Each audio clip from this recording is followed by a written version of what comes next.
Salam damai sejahtera untuk Bapak, Ibu, dan Saudara dimanapun berada. Hari ini kita kembali merenungkan firman Tuhan dari Amsal 1 ayat 7. Takut akan Tuhan adalah permulaan pengetahuan, tetapi orang bodoh menghina hikmat dan didikan. Sebelum kita merenungkannya, mari kita berdoa. Bapa di surga, di dalam nama Tuhan Yesus, kami sudah membaca dan mendengarkan firman-Mu. Kiranya Roh Kudus memberi pencerahan kepada kami dan kemampuan untuk mengerti dan melakukan firman-Mu. Terima kasih Bapa, dalam nama-Mu Tuhan Yesus kami berdoa bersyukur. Amin.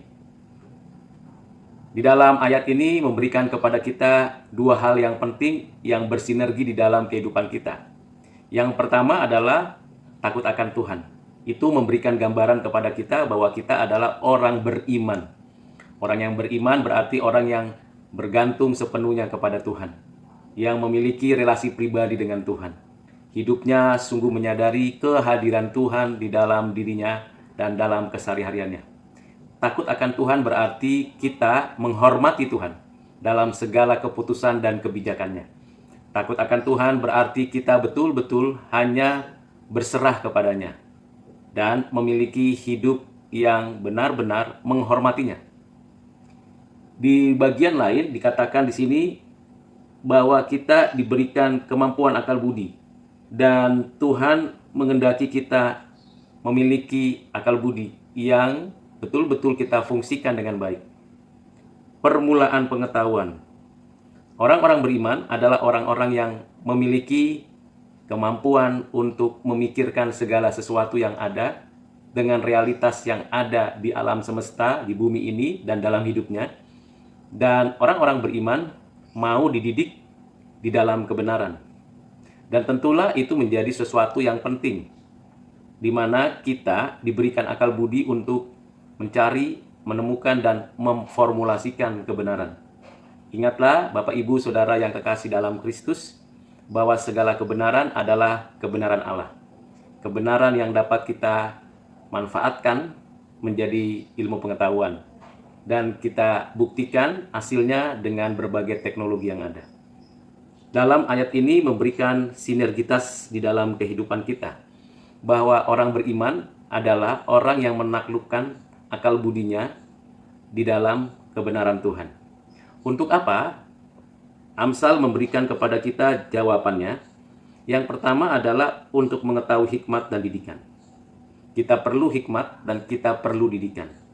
Yang kedua, untuk mengerti kata-kata yang bermakna. Kata-kata yang kita ucapkan, kita baca, kita tuliskan di berbagai media yang ada, itu harusnya bermakna, bermanfaat untuk diri dan orang lain. Untuk menerima didikan yang menjadikan pandai, serta kebenaran, keadilan, dan kejujuran. Itu bagian yang ketiga, manfaatnya. Sehingga kita semakin menggunakan akal budi di dalam takut akan Tuhan, kita makin pandai. Yang keempat, untuk memberikan kecerdasan kepada orang yang tak berpengalaman dan pengetahuan serta kebijakan kepada orang muda. Artinya kita diberikan mandat untuk mendidik orang lain. Dengan sikap hati yang takut akan Tuhan, kita diberikan mandat untuk mendidik sesama kita. Manusia mempertajam sesamanya dengan hikmat, kebenaran, pengetahuan yang benar. Yang kelima, untuk mengerti amsal dan ibarat perkataan dan teka-teki orang bijak. Dengan demikian, kita dapat mengerti dan mengetahui dengan baik rahasia dari kehidupan orang-orang bijak sepanjang zaman. Bapak, Ibu, Saudara yang kekasih di dalam Kristus, kesimpulannya bahwa orang beriman pasti tidak menentang penggunaan akal budi. Namun, akal budi bukan menjadi tuan atas pencarian kita akan kebenaran. Akal budi bukan menjadi dasar dari pengenalan pengertian kita akan kebenaran. Tetapi yang menjadi dasar dan sumbernya serta arah daripada penggunaan akal budi kita adalah iman kita. Iman yang dikaruniakan Allah, yang diterapkan oleh Roh Kudus, sehingga seluruh apa yang ada di dalam kebenaran itu dapat meresap dalam pikiran kita. Roh Kudus memimpin kita kepada seluruh kebenaran.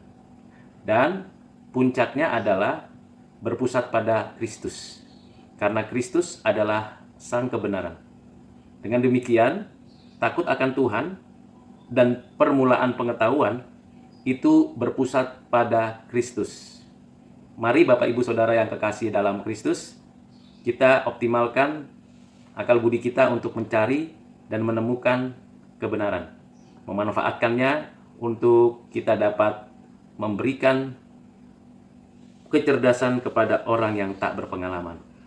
Kiranya renungan singkat ini menjadi berkat bagi kita sekalian. Mari kita berdoa. Ya Tuhan, berilah kepada kami hati yang takut akan Tuhan.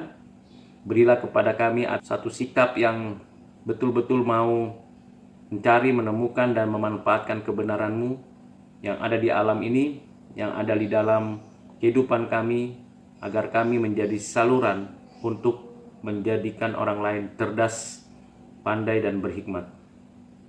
Terima kasih Bapa. Dalam nama-Mu Tuhan Yesus, kami berdoa bersyukur. Amin.